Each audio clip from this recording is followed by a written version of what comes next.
Buenas tardes, hermanos. Un gusto estar nuevamente aquí reunidos con ustedes. Le damos la bienvenida a nuestros hermanos que vienen también de paso, nos van a acompañar un momentito, los hermanos Manuel y Marcé, que vienen de Veracruz también, y a su hijo Sammy, que también están aquí un ratito acompañándonos, ¿verdad? Bueno, vamos a iniciar hoy. Acuérdense que estamos viendo un tema que es muy importante, que iniciamos la semana pasada, que es la introducción a la Biblia. Estamos teniendo dos temas muy importantes, ¿verdad? Vimos la semana pasada lo que es el canon bíblico, ¿verdad? Y hoy vamos a ver por qué los libros son inspirados por Dios, cuáles son los libros que están inspirados por Dios y por qué les llamamos inspirados. Es importante que nosotros vayamos aprendiendo, porque luego nos encontramos con que nos cuestionan, nos preguntan, y sin llegar a una confrontación tenemos que saber por qué una Biblia tiene una cantidad de libros y otras Biblias tienen otra cantidad más amplia, ¿verdad? Las Biblias católicas sobre todo tienen 73 libros y nuestras Biblias, la Reina Valera, tiene nada más 66 libros. Eso lo vimos la semana pasada, a ver si alguien se acuerda y vayamos recordando todo lo que estuvimos viendo la semana pasada, ¿verdad? Recordemos que este estudio que vamos a tener, que estamos iniciando, que es Introducción a la Biblia, es un panorama muy amplio de todo lo que es cada libro. Lo vamos a ir viendo semana tras semana, desde Génesis hasta Apocalipsis, ¿verdad? Estamos iniciando con estos dos temas introductorios, que son el canon y la inspiración de la Biblia, ¿verdad? Y la finalidad principal precisamente es que cada uno de nosotros animarnos, ¿verdad?, a leer la Biblia completa. Levante la mano alguien de los que sí ya hayan leído la Biblia toda completita, desde Génesis hasta Apocalipsis, sin que lo sea mi hermano Israel, porque ya sé que él sí la ha leído, ¿verdad? Pero ¿quién ha leído toda la Biblia completita? Eso, pero levántenla así todita, no les dé pena, eso es importante, ¿verdad?, que la leamos, y no solamente leerla, sino entenderla, ¿verdad? Primeramente leerla, irla entendiendo, y eso es lo que nos va a dar este estudio, un panorama amplio de cada libro para poder entenderla más en forma amplia, ¿verdad? Entonces también esta introducción a la Biblia tiene el propósito de animarnos a leerla con más claridad y tener un panorama más amplio en cuanto a la comprensión del relato bíblico, tanto del Antiguo Testamento como del Nuevo Testamento. Y acuérdense que como tarea teníamos empezar a leer el primer libro de la Biblia, el Génesis, ya que es un libro muy importante y que nos ayudará a comprender los orígenes de toda la creación, principalmente, ¿verdad?, los orígenes del universo, los orígenes de los patriarcas del pueblo judío, el origen del pecado, ¿verdad?, del ser humano. Y este libro también nos contribuye a darnos una revelación más amplia de la obra de redención, ¿verdad?, que se va a culminar con el Nuevo Testamento, con la llegada de Cristo al mundo, ¿verdad? Entonces, si alguien empezó a leer el Génesis, aunque sea un capítulo, les animo a no dejar de leerlo antes de tomar un alimento, antes de dormirnos. Leer un capítulo, mis hermanos, aunque sea, ¿por qué? Nos vamos a dar cuenta que tanto si el comer como el descansar son importantes para nuestra vida, entonces el leer la Biblia también es esencial. Cuando nosotros entendemos este concepto, nosotros empezaremos a llenarnos más de la palabra de Dios. Así que también la Biblia debe representar para nosotros algo primordial para nuestro desarrollo y crecimiento espiritual. Les animo, mis hermanos, a que no lo dejen de hacer. Pero el día de hoy, en esta lección 2, estaremos abordando un tema muy importante, igual que el de la semana pasada. ¿Alguien se acuerda qué vimos la semana pasada? ¿Alguien se acuerda qué vimos la semana pasada? De los que estuvimos aquí. Mi esposa ya está levantando la mano. A ver, mi hermanita Elena. Hablamos sobre el canon. Se traduce canon literalmente como vara o regla. En el medio cristiano se usa como la norma de nuestra fe y conducta, es decir, como el principio que rige nuestra fe, y que esos principios los encontraremos en un grupo de libros llamados canónicos o el canon.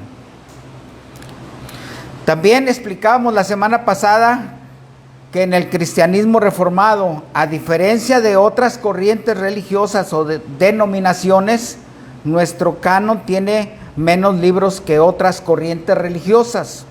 Pusimos como ejemplo la Biblia Católica Romana, que en su canon tiene 73 libros, mientras que, como ya lo dije ahorita, nuestro canon tiene solamente 66. Dimos una pequeña explicación del por qué, ya que siempre habrá un debate sobre la razón, y nosotros debemos de estar preparados, mis hermanos, para no entrar precisamente en ese debate, pero sí contestar de una manera correcta los 3 principios que regulan el canon bíblico. Los debemos de memorizar, hermanitos. Acuérdense, ¿alguien recuerda el primero de los principios? ¿Alguien lo recuerda? Que los tíos se les dio toda autoridad para... Así es.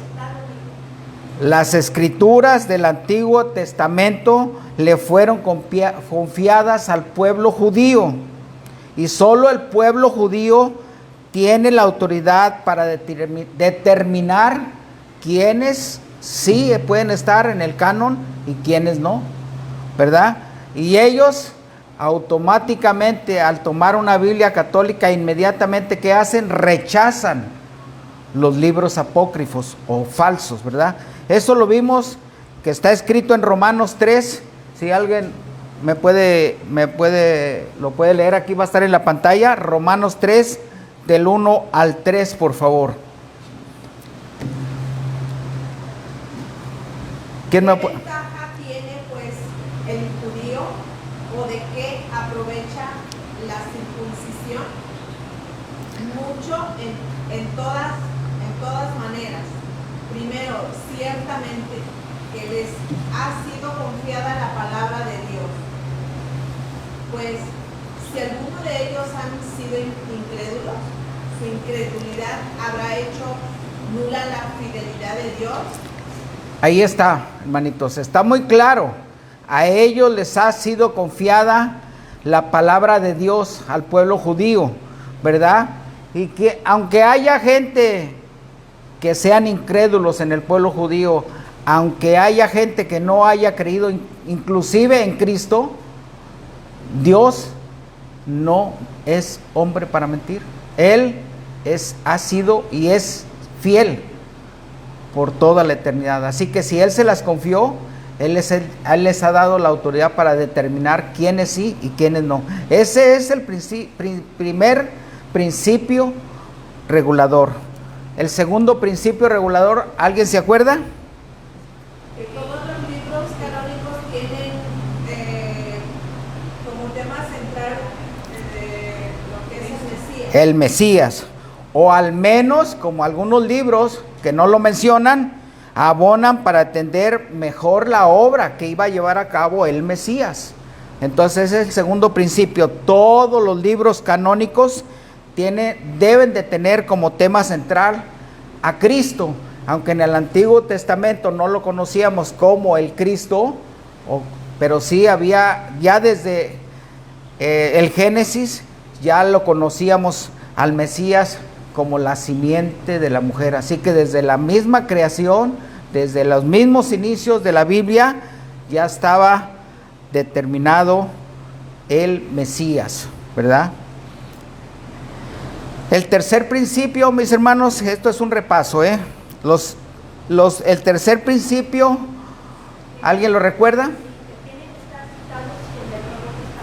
Así es, los libros canónicos del Antiguo Testamento regularmente son citados en el Nuevo Testamento, como por ejemplo Génesis 12:3 está citado en Gálatas 3:8. A ver, ¿quién me puede leer Génesis 12:3 y quién me puede buscar Gálatas 3:8, por favor? Génesis 12:3 y Gálatas 3:8.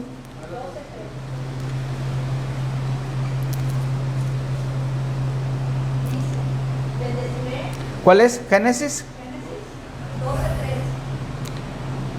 Sí. Bendeciré a los que te bendijeren, y a los que te maldijeren, maldeciré.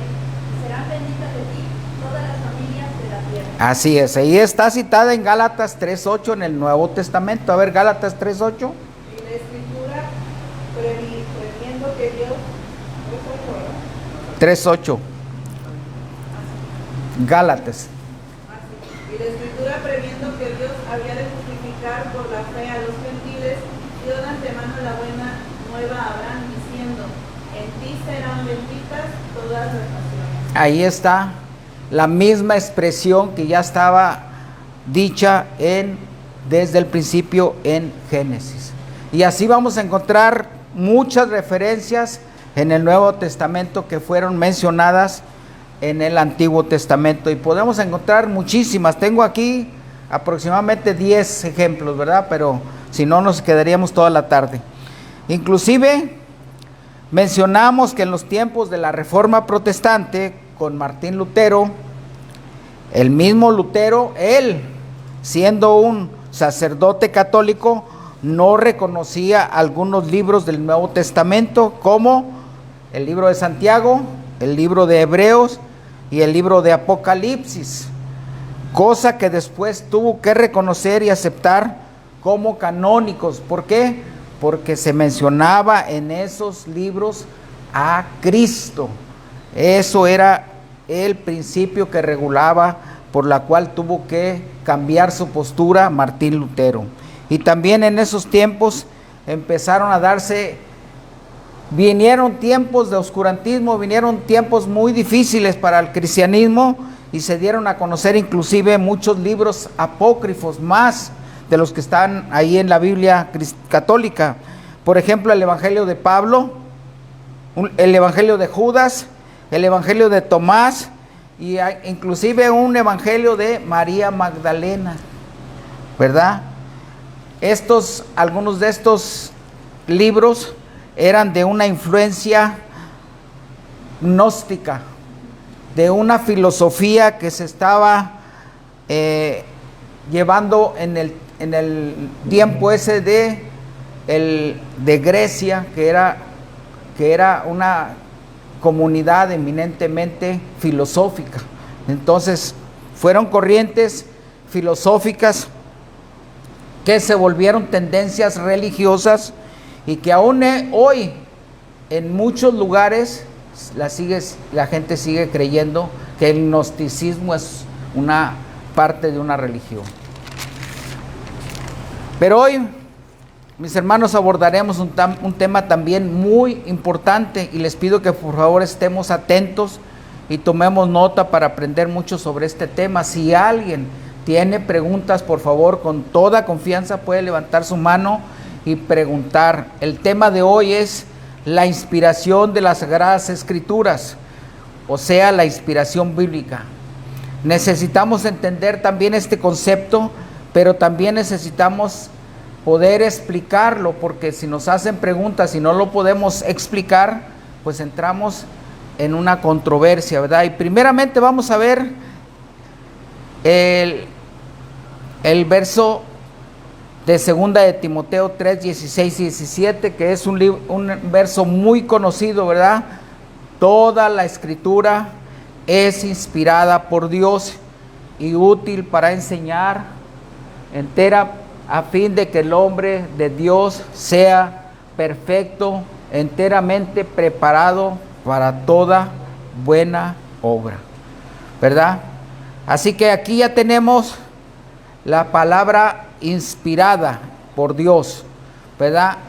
Pero vamos a empezar explicando qué quiere decir la palabra inspirar. ¿Alguien tiene una idea de qué quiere decir la palabra inspirar? ¿Alguien tiene una idea? Mi esposa sí sabe. A ver. A ver.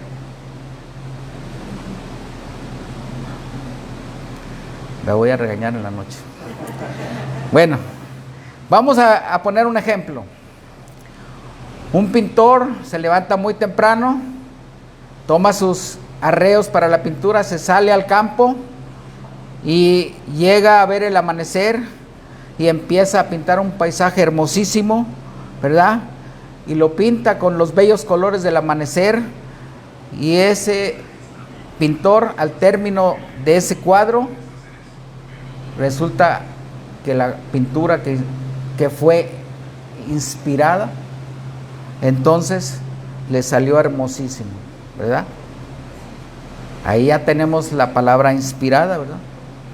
Ahora otro ejemplo. Un galán enamorado de una bella chica escribe un poema, una canción o una simple carta de amor porque está bien inspirado.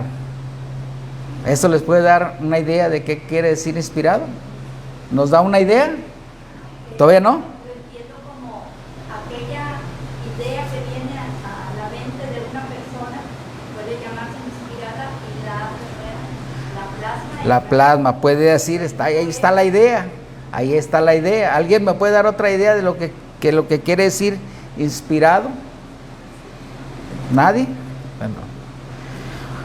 Bueno, vamos a decir que la palabra inspirado es decir, vamos a estar influenciados por algo.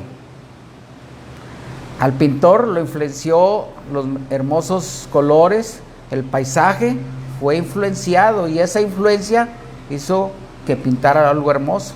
El muchacho que está enamorado está influenciado por ese amor de la chica y le escribe una carta hermosísima, ¿verdad? Bien inspirado. Entonces quiere decir que ya hay algo, una influencia para que escriba o haga algo. Entonces vamos a entender que el concepto de inspiración lo entendemos como una influencia. Pero ¿qué entendemos al leer inspirado por Dios? Porque así es el tema, la inspiración bíblica, inspiración de Dios. ¿También alguien me lo puede explicar? ¿Alguien tiene alguna idea? Pero bueno, es la influencia que ejerció el Espíritu Santo en la mente de aquellos hombres escogidos por Dios para escribir las Sagradas Escrituras, que hablaron y dejaron escrita la palabra que Dios les reveló. Vamos a verlo en 2 de Pedro,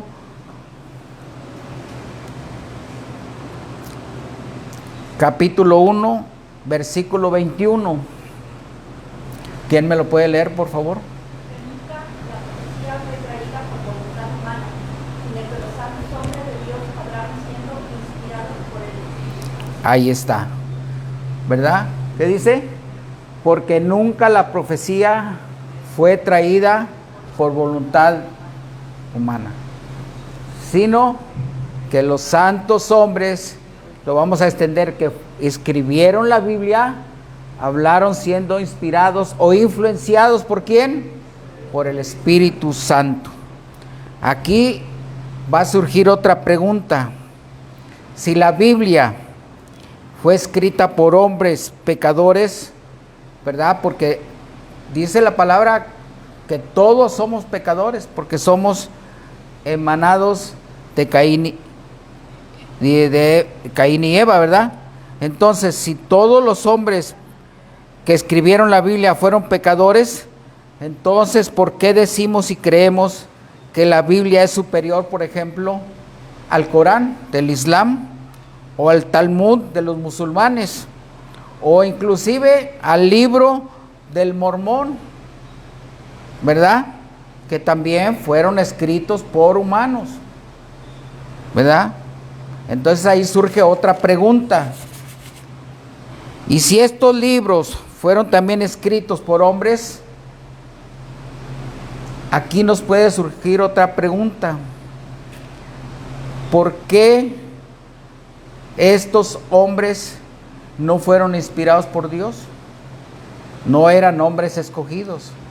Ellos escribieron estos libros inspirados en otras cosas, en otras fuentes, o conducidos por otras situaciones, ¿verdad?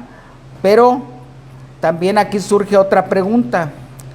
¿Por qué la gente dice que la Biblia tiene contradicciones? Muchas personas aparentemente dicen que han leído la Biblia y encuentran que no tiene coherencia. Y la Biblia tiene contradicciones, sobre todo en los evangelios.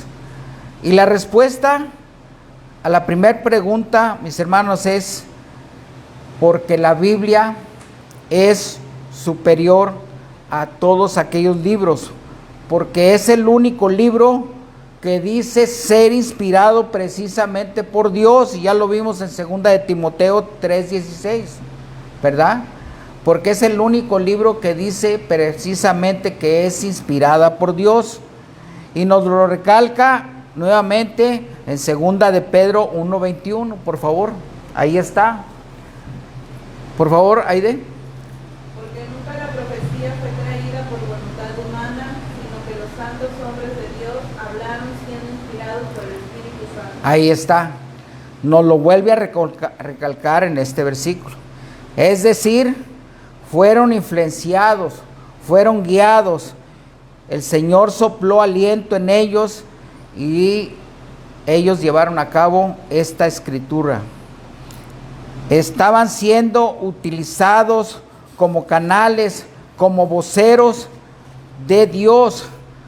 Todos los escritores humanos de la Biblia fueron canales a través de los cuales Dios transmitió su mensaje a la humanidad, ¿verdad? Vayamos otra vez a 1 de Corintios 2, del 11 al 13, por favor. ¿Me lo puede leer, Socorrito, por favor? 1 de Corintios, capítulo 2, 11 al 13, por favor. Porque ¿quién de los hombres sabe las cosas del hombre sino el espíritu del hombre que está en él? Así tampoco nadie conoció las cosas de Dios sino el espíritu de Dios. Y nosotros no hemos recibido el espíritu del mundo, sino el espíritu que proviene de Dios, para que sepamos lo que Dios nos ha concedido. Lo cual también hablamos, no con palabras enseñadas por sabiduría humana, sino con las que enseña el Espíritu, acomodando lo espiritual a lo Espiritual. Y aquí vemos, mis hermanos, que precisamente la misma palabra de Dios es la que nos dice lo que tenemos que hacer, es la que nos dice cómo fue escrita la Biblia, ¿verdad? La segunda respuesta, ¿por qué la Biblia es el único libro que demuestra que no tiene errores y es veraz? Porque todo la Biblia es inspirada por Dios, porque por fe creemos que no tiene errores, ¿verdad? Y vamos a ver algunos textos. El Salmo 119, 160, por favor, si alguien lo tiene por ahí. Salmo 119, 160.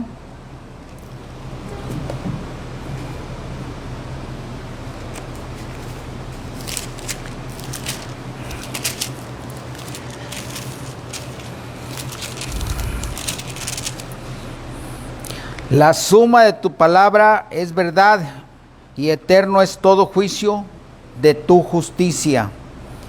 Juan 17, 17, Evangelio de Juan 17, 17, por favor. Juan 17. 17. Santifícalos en tu verdad. Tu palabra es verdad. Amén. Así que cuando alguien nos diga que la Biblia se contradice o tiene errores, primero preguntémosle, ¿me puede señalar los versículos que se contradicen o el error que has encontrado?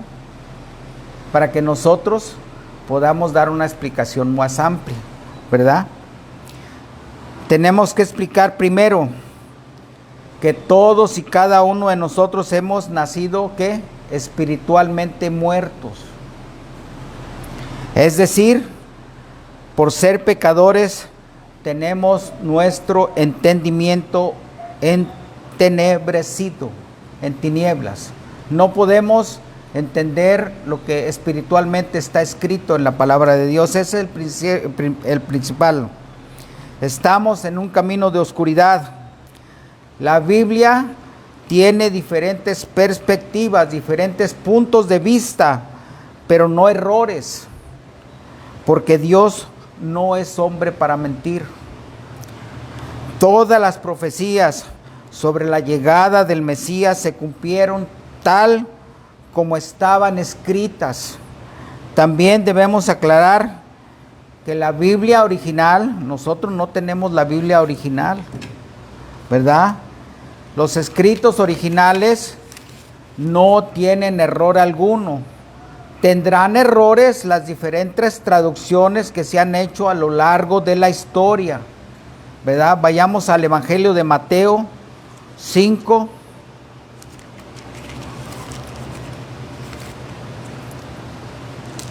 (17 y 18). Dice Jesús: no piensen que he venido para abrogar la ley o los profetas. No he venido para abrogar, sino para cumplir. Porque de cierto os digo que hasta que pase el cielo y la tierra, ni una jota ni una tilde pasará de la ley, hasta que todo se haya cumplido. Todo lo que está escrito se cumplirá al pie de la letra. Y cuando nos dice que ni una jota, se refiere a ni una coma, ni un acento, ni nada pasará hasta que todo se haya cumplido conforme a lo que Dios ya tenga en sus propósitos en cada uno de nosotros y en su iglesia, mis hermanos. Cada uno de nosotros tenemos que entender que si estamos aquí, si fuimos llamados por el Señor para servir, tenemos propósitos específicos para cumplir. No podemos resistirnos porque fuimos llamados con un propósito específico. Predicar el Evangelio es nuestro primer mandamiento y después servir, ¿verdad? Para dar buenos frutos a la obra del Señor. Así que la Biblia es el libro más antiguo, más traducido a muchos idiomas y lenguas. Es el libro más criticado y atacado desde la antigüedad. Lo han querido desaparecer, ¿verdad? A través de la historia, muchas corrientes religiosas le han añadido y le han quitado versos y han modificado textos. El pueblo judío solo acepta el Antiguo Testamento. Fíjense bien, el pueblo judío acepta únicamente el Antiguo Testamento y aún ellos rechazan el capítulo 53 de Isaías, que habla los sufrimientos del Mesías. Así que ellos también tienen error, ¿verdad? Porque no han aceptado al Mesías, que ya vino hace 2000 años y que aún ellos no lo han aceptado. La Biblia católica, ya lo dijimos, le agregó libros apócrifos, ¿verdad? Para justificar el purgatorio, para justificar la venta de indulgencias que en aquel tiempo se estaban llevando a cabo para la construcción de grandes obras en Roma. y le han agregado estos libros para justificar los errores muchos de la Iglesia Católica. La Biblia, mis hermanos, como la tenemos aquí, y las diferentes traducciones son suficientes para aconsejar cualquier situación que se nos presente en la vida de nosotros como creyentes y de nuestras familias, de nuestros padres, de nuestros hijos, de nuestros esposos, nietos, en las escuelas, en los trabajos, ¿verdad? En cualquier situación, por difícil que parezca, está considerada la palabra de Dios. Por eso es y debe ser nuestra regla de fe y conducta. Los cristianos no debemos de andar buscando psicólogos, no debemos de ir a conferencias para ser mejores seres humanos, sobre superación personal, como ser mejores vendedores, ni cursos de ningún tipo. A nuestros niños traigámoslos a las reuniones y ellos entenderán de acuerdo a su capacidad y a su edad, ¿verdad? Los niños crecerán aprendiendo la palabra de Dios, porque dice Mateo 19:14, no se los impidan, porque de ellos es el reino de Dios. Yo hago una pregunta, mis hermanos. ¿Los niños tienen capacidad de aprender? Claro que sí, mis hermanos. Claro que sí. Si está demostrado que hasta en los circos traen animalitos que los han enseñado con mucha paciencia a que brinquen, a que corran, a que rueden, a que hagan muchas cosas. Contimás nosotros los seres humanos, que nos ha dado el Señor la capacidad de razonar, ¿verdad? Así que cualquier niño tiene la capacidad de crecer en el conocimiento de la palabra. Nosotros los mayores somos los que no nos esforzamos en dedicarle tiempo al niño para que enseñarle que esté tranquilo, que esté quieto, que aprenda, ¿verdad? Pero sin embargo, sí los mandamos a la escuela pública, en donde aprenden, y a hoy tristemente les están enseñando de sexualidad, de ideología de género, de manera seria, mis hermanos. Se los están enseñando de una forma inclusive profesional, y viene un adoctrinamiento integral para nuestros niños, para arraigarlos más al mundo. Así que de nosotros como padres depende que nuestros niños, nuestros nietos más pequeños no se vayan al mundo, sino al contrario, que se acerquen más a la palabra de Dios, pero depende de nosotros, mis hermanos. Dice la palabra de Dios, le dice Pablo a Timoteo, pero persiste tú en lo que has aprendido y que desde la niñez, Timoteo, has sabido las sagradas escrituras, las cuales te pueden hacer sabio para salvación. ¿Era salvo Timoteo en su niñez? No, ¿verdad?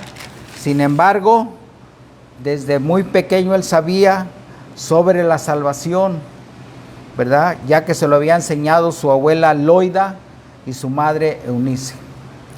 Ellos lo habían enseñado. Así que un niño, por muy travieso que sea, en algún momento entrará en entendimiento de las sagradas escrituras. El pueblo judío en las sinagogas tienen un proceso de aprendizaje desde la niñez, en la Torá, en los salmos y en los profetas. Todos los niños son educados para permanecer tranquilos y quietos, callados en los diferentes lugares, en las diferentes sinagogas. Es decir, los niños son disciplinados para que respeten las sagradas escrituras.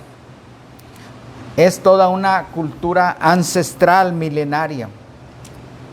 Pregunto, ¿la Biblia me puede salvar?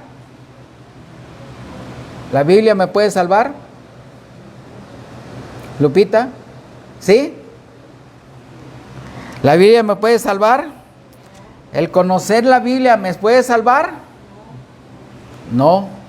Acordémonos bien, tengamos bien presente que ni la Biblia ni su conocimiento me salva, ¿verdad? Sino por la fe que es en Cristo Jesús, es lo que vamos a obtener la salvación. No menospreciemos la Biblia, mis hermanos, ya que es útil para enseñar, ¿verdad? No utilicemos otros libros. En otras congregaciones nos han enseñado a utilizar otros libros, pero la Biblia es suficiente, mis hermanos, para corregir, para instruir en justicia. Seamos maduros, mis hermanos. La Biblia siempre nos llevará a toda buena obra. Y aunque la palabra de Dios no haya sido dictada verbalmente a cada ser humano, el resultado es tan perfecto como si lo hubiera sido. La Biblia, aunque su fuente es divina, es totalmente humana, ya que tuvo más de 30 escritores humanos, desde Moisés en el Antiguo Testamento hasta los apóstoles en el Nuevo Testamento. Y cada uno de los libros tiene diferentes perspectivas humanas, es decir, diferentes estilos literarios, históricos, proféticos, cánticos y profecía, oraciones de aflicción, oraciones de súplica, en fin, una gran cantidad de estilos literarios que tenemos que conocerlos, mis hermanos. Por último, y para terminar, la palabra de Dios. En la palabra de Dios se registran un sinfín de palabras, como palabras profanas, palabras de maldición. Vayamos a Génesis 4, 23 y 24. Palabras de maldición. Génesis 4. Sí, por favor.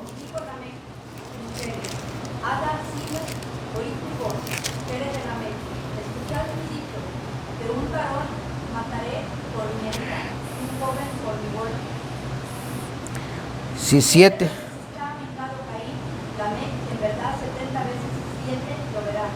Ahí está, mis hermanos. Son palabras que el Señor ahí permitió que se escribieran, ¿verdad? Para maldición, pero hay una maldición que está escrita en la Biblia que todos la conocemos. Está en Génesis 3, 13 al 14, ahí un poquito antes, muy conocida. Génesis 3, 13 y 14, la voy a leer. Entonces Jehová Dios dijo a la mujer: ¿qué es lo que has hecho? Y dijo la mujer: la serpiente me engañó y comí. Y Jehová dijo, Dios dijo a la serpiente: por cuanto esto hiciste, maldita serás entre todas las bestias y entre todos los animales del campo, y sobre tu pecho andarás, y polvo comerás todos los días de tu vida. Son palabras que el Señor permitió que quedaran escritas ahí para nuestro conocimiento, mis hermanos, ¿verdad? También quedaron escritas muchas palabras de los ángeles. Hay muchísimas, pero vamos a ver solamente unas poquitas para ya no alargarnos mucho. Salmo 148, perdón, 148.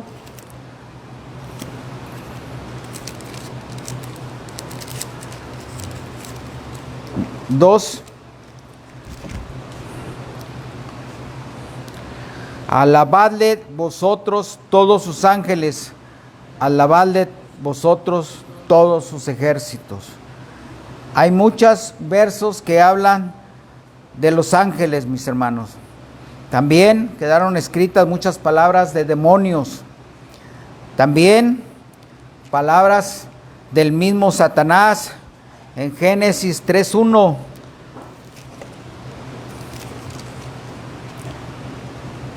Dice así, 3:1. Pero la serpiente, que era ¿quién? Satanás, era astuta más que todos los animales del campo que Jehová Dios había hecho, la cual dijo a la mujer: ¿con que Dios os ha dicho, no comáis de todo el árbol del huerto?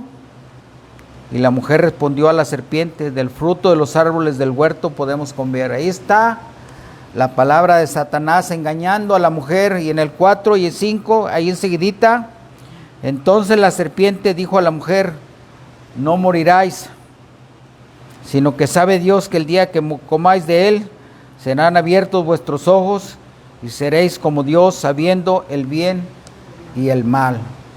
Palabras de Satanás engañando a su creación. Pero también, mis hermanos, tenemos grandes palabras de Dios mismo. Dios le habló a Adán, tuvo una comunión cercana a su creación. Dios le habló a Moisés, ¿verdad? Cuando lo sacó, ¿verdad? De aquel lugar y lo llevó a sacar al pueblo de la esclavitud. Y el más conocido de todos, cuando Jesús, más bien Dios el Padre, nos presenta a Jesús como su Hijo amado. Este es mi Hijo amado, en él tengo complacencia. Así que la palabra de Dios tiene muchas palabras y tenemos que irlas conociendo para poder ir entendiendo qué es lo que nos quiere decir Dios. Jesús dijo a sus discípulos: cuando venga el Espíritu de la verdad, Él los guiará a toda verdad. Vayamos al Evangelio de Juan 16, versículo 13, por favor.